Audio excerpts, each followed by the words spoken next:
शङ्करौ वन्दे श्रद्धा विश्वासरूपिणौ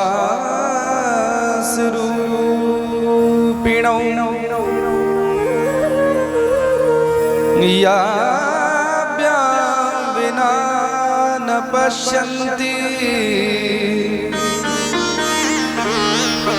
सिद्धा स्वान्तस्थमीश्वरम्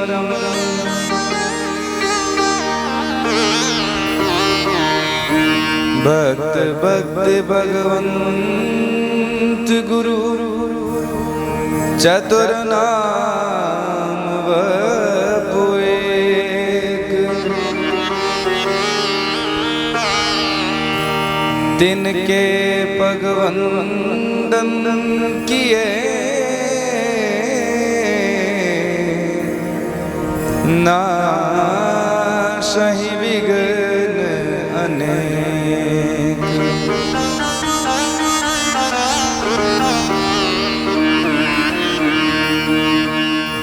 आइए हनुमंत विराजिए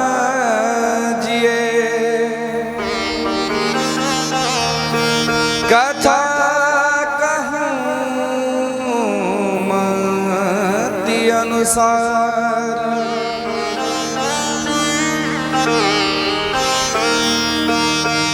आसन लीजिए प्रेम का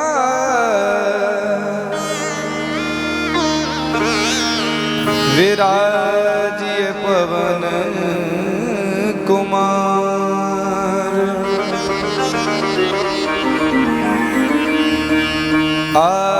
आयंजनी लाल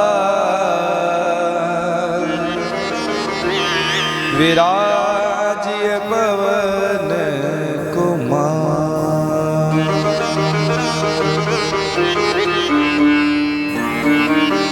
श्री हनुमान जी महाराज की जय। श्री सद्गुरुदेव भगवान की जय। श्री मुकुंद मुनि जी महाराज की जय। श्री मलुक पीठ वाले महाराज जी की जय। रामेश्वरम भगवान की जय। समुद्र नारायण भगवान की जय। संत श्री दगड़ू जी महाराज की जय। श्री स्वामी समर्थ महाराज की जय। कृष्ण कन्हैया लाल की जय। रामलला सरकार की मीनाक्षी माता की जय। पद्मनाभ भगवान की जय। तिरुपति बालाजी महाराज की जय। जय जय श्री राधे जय जय श्री सीताराम जय जय श्री राधे श्याम। भगवान श्री सीताराम जी महाराज के शब्दमय विग्रह कविकुल कमल दिवाकर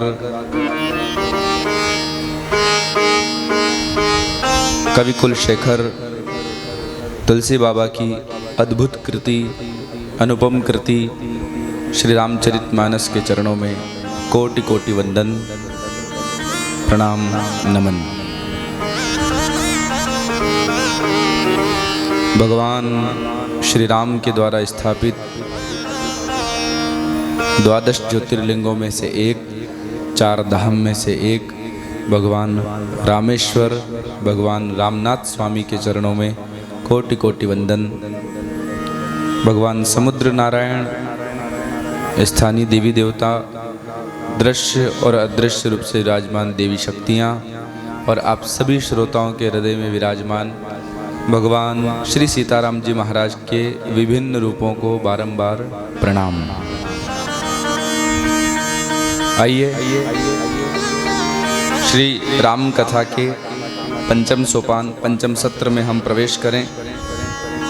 यूँ मानिए हम 9 सत्रों में जो कथा कर रहे हैं ये नवदा भक्ति है, और नवदा भक्ति की जो 9 सीढ़ियाँ हैं उन सीढ़ियों में हम आज 5वें पायदान पर हैं। 5वीं सीढ़ी प्रातःकालीन सत्र के अनुसार हम चढ़ रहे हैं। तो आइए भाव से और प्रेम से श्री राम स्तुति हम लोग करें, फिर कथा में प्रवेश।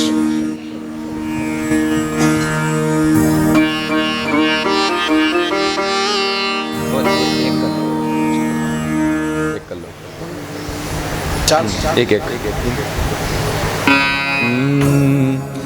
श्री रामचंद्र कृपालु भज मन हरण भव भय दारुणो। श्री रामचंद्र कृपालु भज मन हरण भव भय दारुणो। नवकंजलोचन कंज मुख कर कंज पद कंजारुणो। श्री राम जय राम, श्री राम जय राम। कंदर्प अगणित अमित छवि नवनील नीरद सुंदरं। पटपीत मानव तड़ित रुचि सुचि नौमि जनक सुतावरं। श्री राम जय राम, श्री राम जय राम। भजो दीन बंधु दिनेश दानव दैत्य वंशन कंदनो।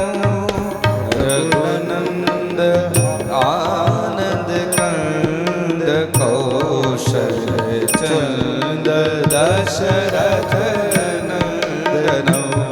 श्री राम जय राम, श्री राम जय राम। सिर मुकुट कुंडल तिलक चारु उदारु अंग विभूषणम्। आजानु भुज सर चाप धर संग्राम जित दूषणम्। श्री राम जय राम, श्री राम जय राम। एते वदति तुलसी दास शंकर शेष मुनिवानरंजनम। मम हृदय कंज निवास पुरु कामादि खल दल गंजनम। श्री राम जय राम, श्री राम जय राम। मनुजाहि राच्यौ मिलहि सोबरु सहज सुंदर सांवरो। करुणा निधान सुजानुशील देव दान तेरावरो। श्री राम जय राम, श्री राम जय राम। मेहि भांति गारी असीस सुने सिय सहित प्रिय हर्षि अली। तुलसी भवानी पूज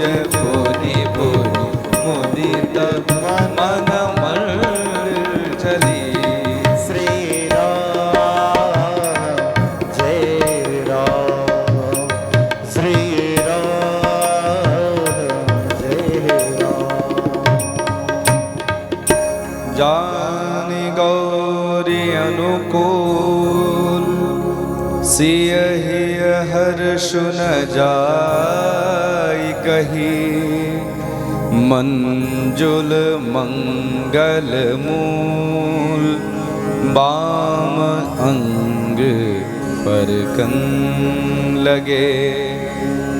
श्री सीताराम जी महाराज की जय।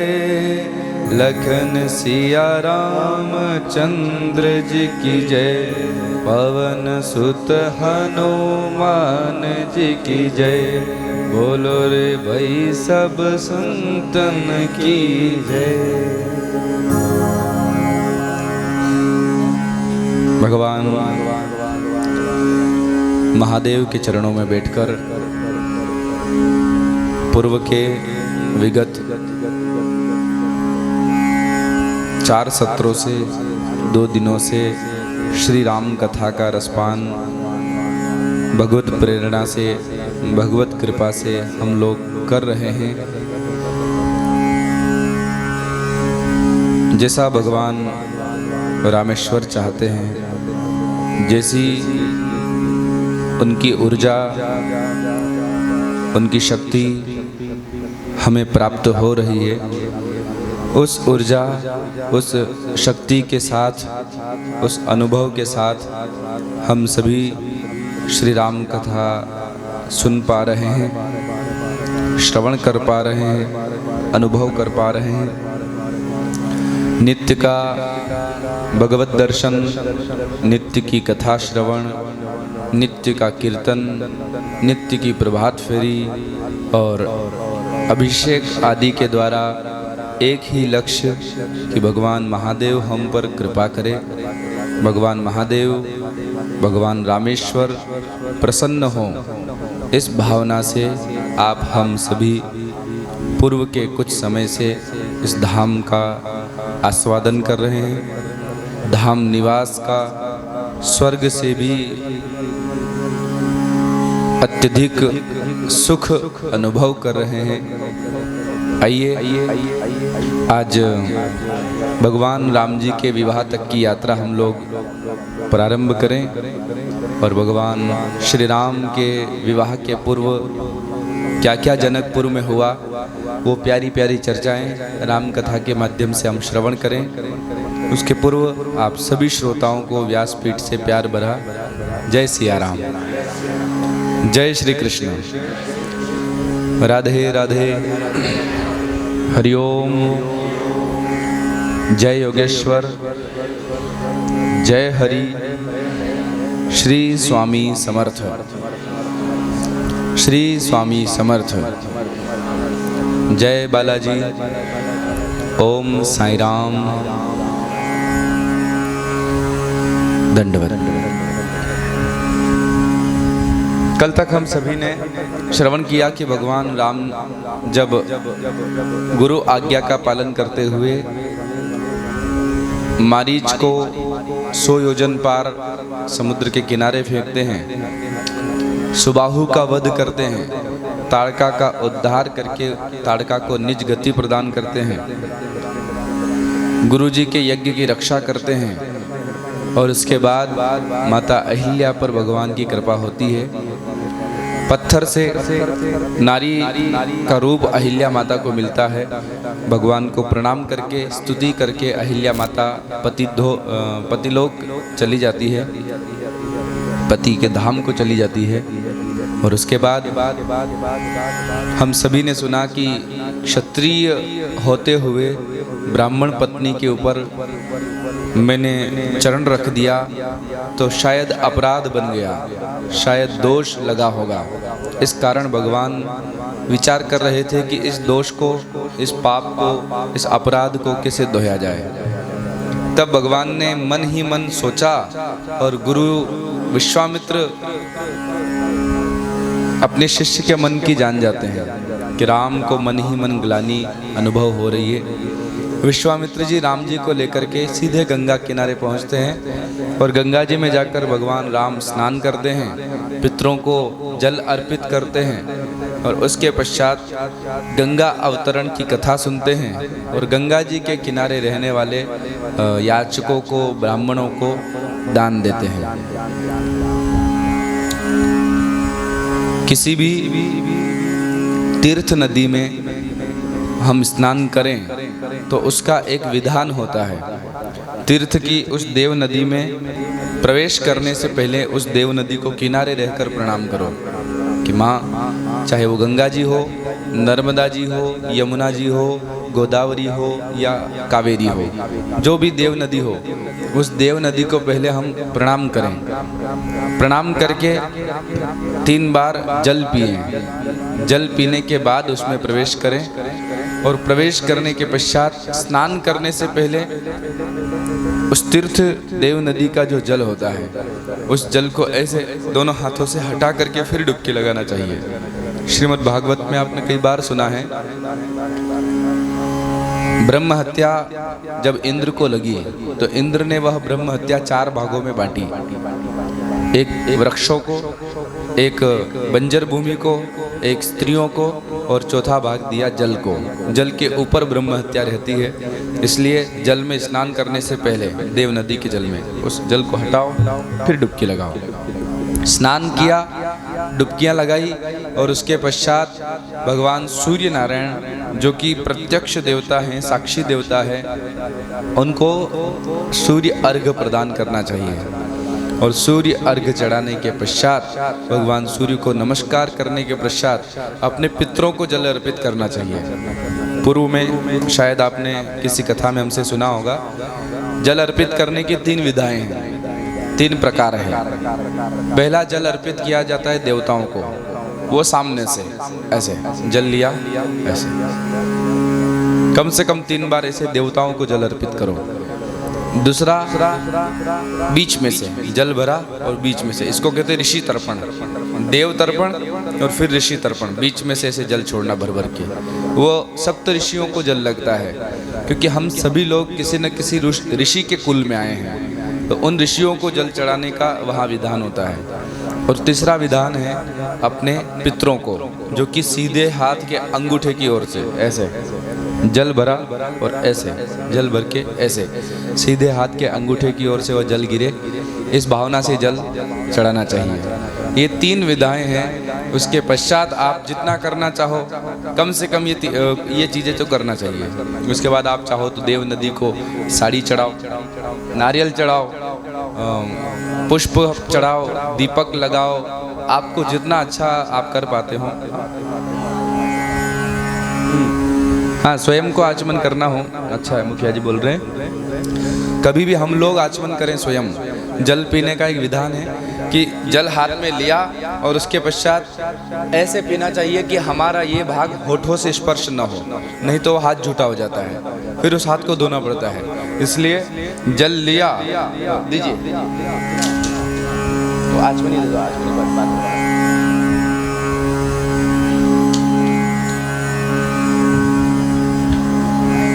प्रकार आचमनी से जल लिया, बीच में रखा और ओम केशवाय नमः स्वाहा, ऐसे। कई लोग क्या करते हैं, ये लिया और केशवाय नमः स्वाहा, अब इसमें हाथ भी झूठा हो गया, अपनी जीभ हाथ से लगी तो फिर उस हाथ को धोना पड़ता है। इसलिए विधान ये है, ऐसे लिया और केशवाय नमः स्वाहा, नारायणाय नमः स्वाहा, माधवाय नमः स्वाहा, और चौथी बार में हाथ को धोना चाहिए।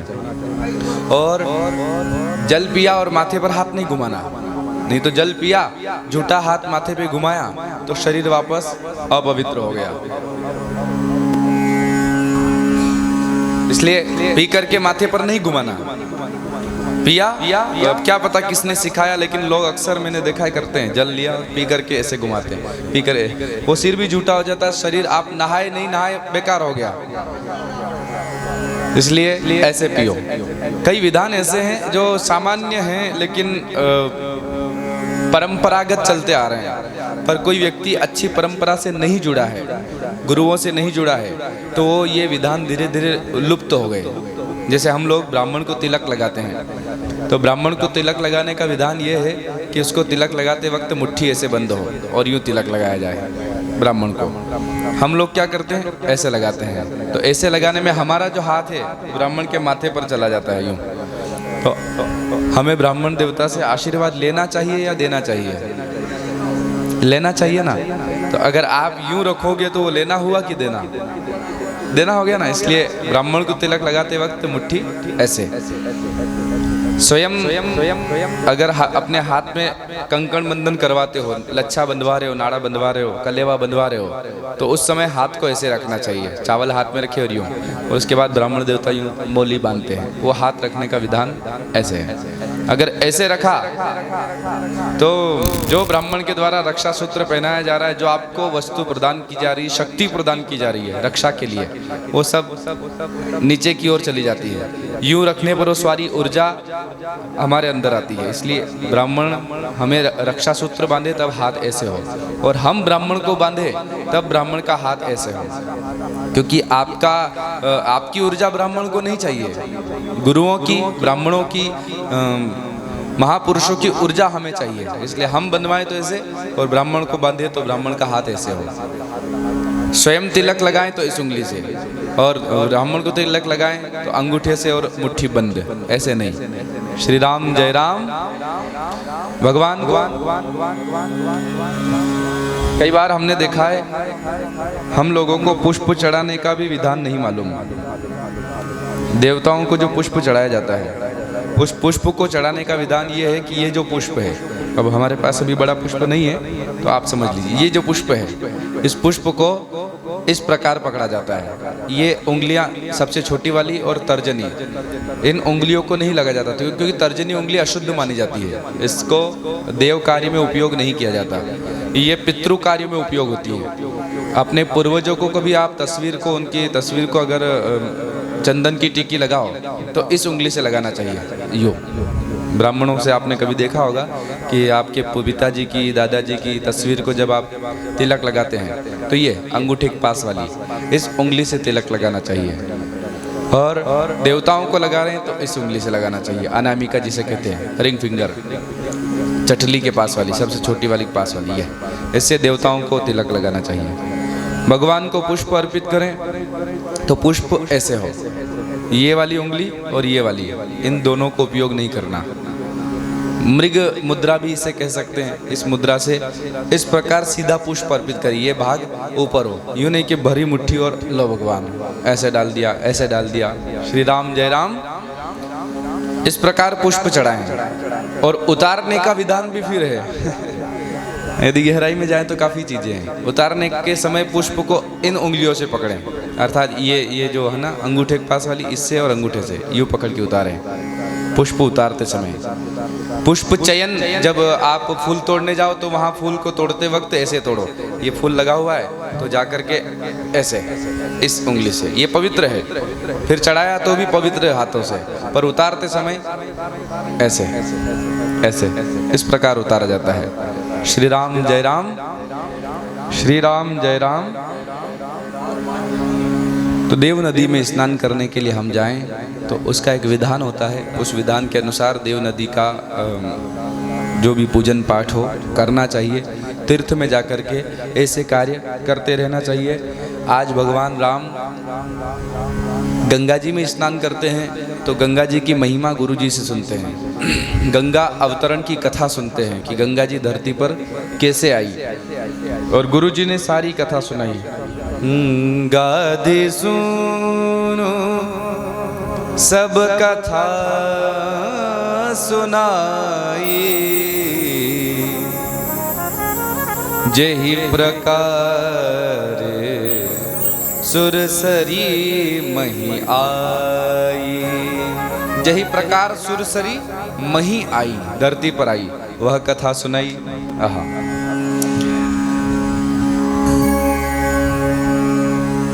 सगर नाम के एक राजा, सगर नाम क्यों पड़ा?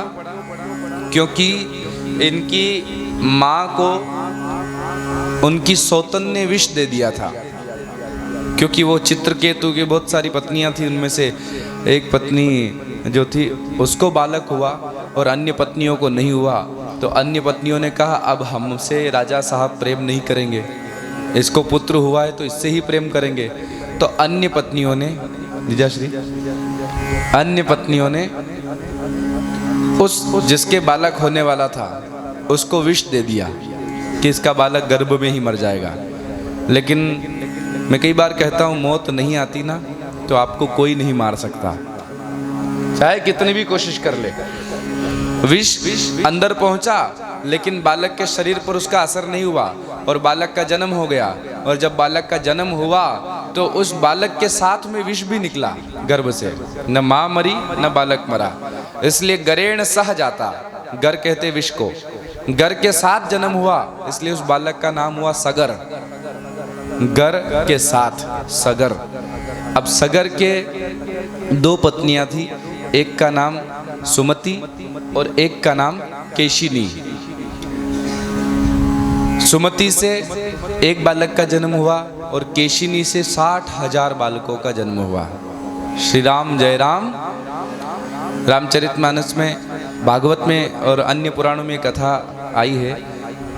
एक पिंड निकला, उस पिंड के 60,000 टुकड़े हुए और 60,000 बालकों का जन्म हुआ।